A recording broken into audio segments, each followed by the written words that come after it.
Welcome back to my channel. Just 2 seasons ago, she was only 21 years old and ranked outside the world's top 100. And now, on a Sunday night in Ohio, she had transformed an American tennis stadium into something that looked less like a sporting event and more like a massive homecoming. So what exactly happened during those final 20 minutes that turned 12,000 screaming fans into total silence? Why did a 2-time Grand Slam finalist feel compelled to address a crowd that wasn't even rooting for her? And how does the world's number 20 player end up responsible for 80% of the ticket inquiries at a tournament featuring 9 of the top 10 players on the planet? Stay with me, because the answer goes far beyond tennis. It's about what happens when an entire nation puts its emotions behind one 21-year-old star, and what that deafening silence means when she finally loses. 3 nights before that silence descended, the Lindner Family Tennis Center in Cincinnati barely felt like Ohio. It felt like someone had picked up Manila and dropped it directly inside the tournament grounds. Philippine flags covered the railings. Chants echoed throughout the stands in wave after wave. Fans who had traveled from 3 different continents were finding one another through the colors they wore. Food vendors had started serving adobo and pork lumpia because, man, regular hot dogs and lemonade apparently weren't enough anymore. The merchandise tent had completely sold out of Philippine flags twice. And right in the middle of everything was one name being shouted so constantly that tournament staff joked they didn't need a scoreboard anymore. They only needed to follow the noise. Her name was Alex, and by the 3rd day of the tournament, Alex wasn't simply another player anymore. She had become the reason people were showing up. Now here's the number that should make you stop and think 80. 80% of the ticket inquiries coming through the Cincinnati box office weren't about Sabalenka. They weren't about Goff, Rybakina, or Pegula. 5 of the biggest names in the sport were sitting in the same draw. Yet 80% of the questions coming through the phones and ticket counters were basically asking the same thing. When is Alex playing? For a player ranked number 20 in the world, that statistic doesn't merely turn heads. It completely challenges the traditional idea of what creates demand in professional tennis. And this wasn't limited to Cincinnati. Weeks earlier in Washington, tournament organizers had quietly acknowledged that at least 80% of ticket requests were coming from Eala's supporters. Then, before that, in Toronto, officials had to move her matches to the main stadium because the secondary court, with room for nearly 6,000 spectators, simply couldn't accommodate the number of fans trying to watch her. The larger stadium, which holds more than 10,000 people, sold out every single night she played there. This wasn't some random phenomenon happening in one city. It was a pattern of moving from city to city, with each stop becoming bigger, louder, and more intense than the last. And by the time that wave reached Cincinnati, the resale market was telling the real story. Fans were willing to spend nearly $1,000 just to see a second-round match. Not a final, not a semifinal. A second-round match at a regular season tournament for a player who wasn't even a top 10 seed. Something was unfolding that the sport had not fully understood yet. And it was about to be put to the ultimate test in the most brutal way possible, against an opponent with nothing to lose and absolutely everything to prove. On the other side of the net was Amanda Anisimova, ranked number 10 in the world, a former world number 3, and a 2-time Grand Slam finalist who had experienced pressure at the highest level and knew exactly what it took to survive it. This wasn't some easy matchup. This was a collision between 2 completely different levels of experience and ambition, and what happened over the next 2 hours and 28 minutes would become one of the most discussed matches of the season.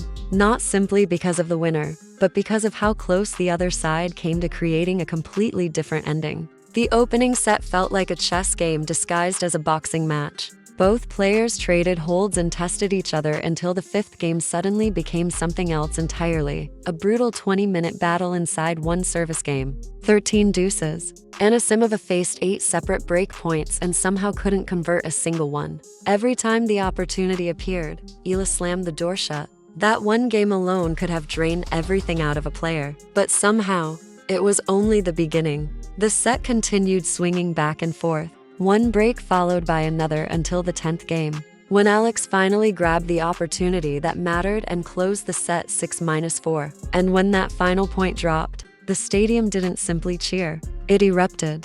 Philippine flags shot into the air like the entire building had been waiting all week for that exact moment. For a few precious minutes, it felt like absolutely nothing could stop her. But tennis has a brutal way of turning euphoria into a warning. And suddenly, the second set felt like an entirely different match. Quieter, tighter. Both players protected their serves through 6 straight games. The tension kept building point after point until Anisimova finally found the break she needed to move in front. Just one break. That was all it took. She protected the advantage, closed out the set, and suddenly a match that had looked like Eala's coronation only an hour earlier was tied at 1 set apiece, heading toward a deciding set that nobody inside that stadium was emotionally prepared to handle. And this is where the story seemed destined to become legendary. Because Alex stormed into the 3rd set, as she had already written the ending herself. She held her opening service game with complete control, then immediately broke Anisimova to take a 2-0 lead. The crowd jumped back onto its feet. This was the same player who had already defeated 7 top 10 opponents that season. The same young star who had arrived in Washington weeks earlier and beaten the world's number 3 player in a championship match. The same competitor who had put together 5 consecutive victories against top 10 opposition, a streak most players never experience throughout an entire career, let alone during one summer.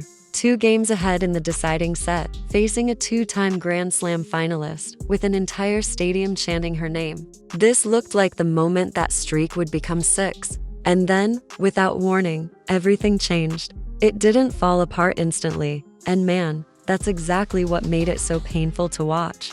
It began with something so small, a 40-15 advantage in the 5th game that should have pushed her even further ahead, but instead disappeared point by point until Anisimova had pulled level and then completely taken control. From that point, something changed in Anisimova that the crowd could sense before the scoreboard even confirmed it. She stopped playing simply to survive and started playing like she was determined to end it. 6 consecutive games, 3 separate breaks of serve, a total reversal of momentum. By the time it was finished, the scoreboard read 6-4, 2-6, 6-2, and the 2 players who had looked almost perfectly matched an hour earlier suddenly appeared to be operating on completely different levels. Somewhere during that final set, an entire nation's celebration turned into nervous silence, and that silence became complete stillness. The Philippine flag stopped waving, not because fans wanted to put them away, but because suddenly there was nothing left to celebrate.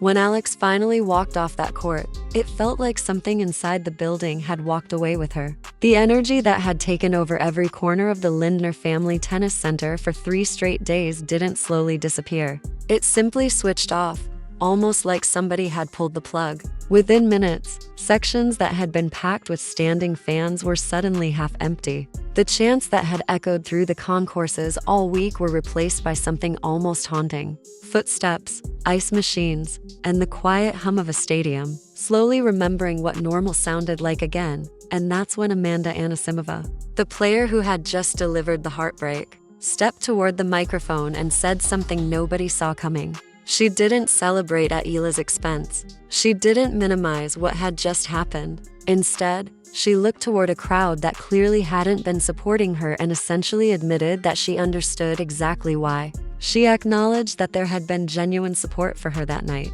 and she said she appreciated it because she knew just how loved Alex was, adding that the support was completely deserved. Think about that again.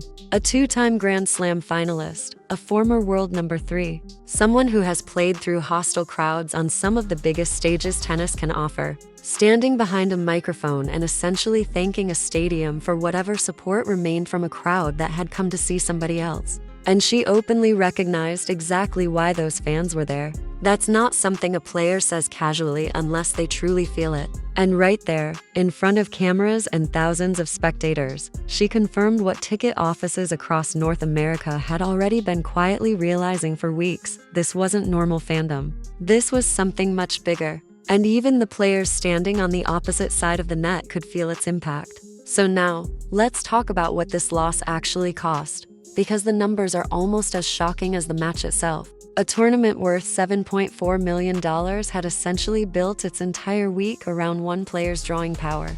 And when Eala disappeared from the draw, Some of the electricity that had made the event feel special seemed to disappear with her. The resale prices that had climbed toward $1,000 per ticket suddenly had nowhere else to go. The merchandise stands that had completely sold out of Philippine flags no longer had the same reason to keep restocking. And that 80% of ticket inquiries centered around one player's schedule. Suddenly, that number had nothing left to connect itself to. This is the danger when a tournament becomes heavily dependent on one storyline. The storyline disappears, and the atmosphere can disappear right alongside it. But here's where you might expect this story to end on a disappointing note. And this is exactly where it doesn't. Because when you step back from one match, one set, and one heartbreaking collapse, you see a season that makes this Cincinnati loss look like nothing more than a small bruise on a much bigger picture. This is a player who has defeated 7 top 10 opponents in a single season.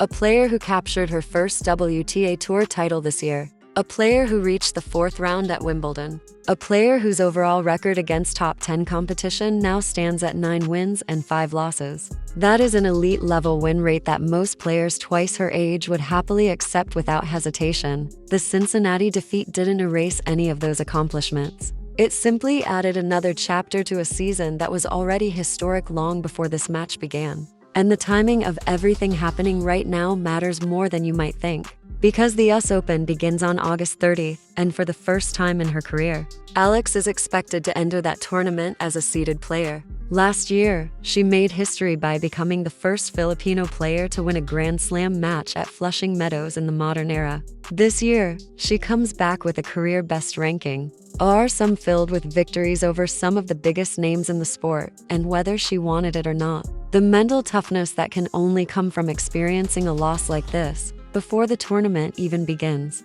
She's already scheduled to share the court with one of the world's top male players in a mixed doubles exhibition. And she's also expected to face another top 15 opponent in a separate exhibition just days before the US Open begins. Some analysts have questioned how demanding that schedule looks immediately after a physically exhausting 2-hour and 28-minute battle. But if this season has shown us anything, it's that betting against Alex's ability to bounce back has been a very bad bet all year. So what really happened in Cincinnati? A 21-year-old who has spent the entire season destroying expectations went up against a player who refused to be overwhelmed by the moment. Built a 2-game lead in the deciding set, watched that advantage disappear within minutes, and then walked off to a stadium that had already begun emptying before she even reached the tunnel. That's the surface-level story, but underneath it sits something much bigger than one final score. It was a real-world demonstration, measured through numbers, packed crowds, and even direct admissions from her opponent, of just how much influence one young player now carries every time she steps onto a tennis court. And just as importantly, it showed how loudly the silence can speak when, for one night, she doesn't deliver the ending her supporters hope for. The flags will come back out. The opportunities will return. Washington proved it. Toronto proved it. And 3 straight nights of massive support in Cincinnati proved it before this match even happened. The only real question now is what happens when all that energy follows her into Flushing Meadows later this month. Onto the biggest stage in American tennis, with an entire nation watching, and a painful Cincinnati defeat. She'll be desperate to leave behind in Ohio. If Cincinnati taught us anything, it's that betting against Alex Eala, even for one night, can come with consequences that nobody inside that stadium sees coming, until it's already too late to change them. So here's the real question heading into New York. Was Cincinnati simply the exception? Or was it actually the warning shot before something much, much bigger?